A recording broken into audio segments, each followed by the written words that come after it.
wicked. It was phenomenal. Yeah, they were an organisation based there. Their head office was there, and they just launched their 2025 strategy, and they needed their leaders to really get to grips with it, play with it, explore it, and be able to tell the story of what actually that strategy is to their teams and do it in an authentic way. And I think it was your first week. First week, yeah, straight into the thick of things.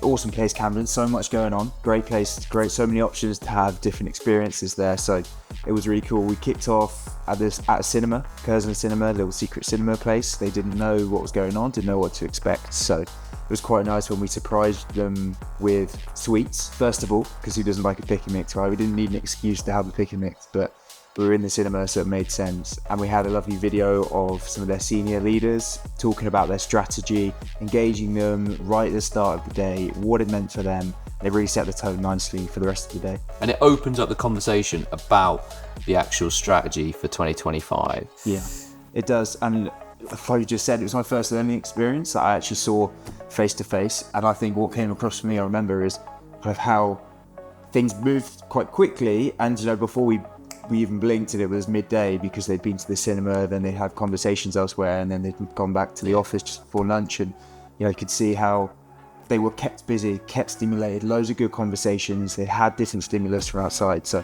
I noticed that. And then in the afternoon we continued with the sweet theme, didn't we, with some ice cream. Yeah, the ice cream is really important because we had to give them like a memorable moment. We had to get them to think a little bit around actually what the strategy meant for them, right? And the strategy for any organisation is always going to be consistent, and there needs to be alignment and consistency in the story that's told around it.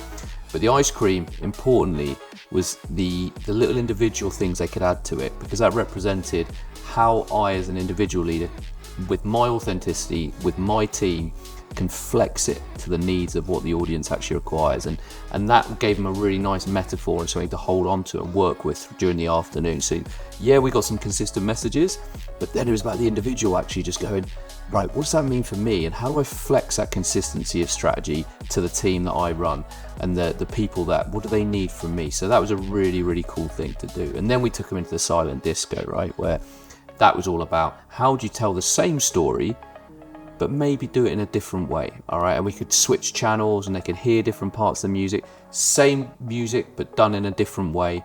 Yeah, it was a great afternoon, and again, not something which they'd ever done before in their training and learning that they've done at iTech. So.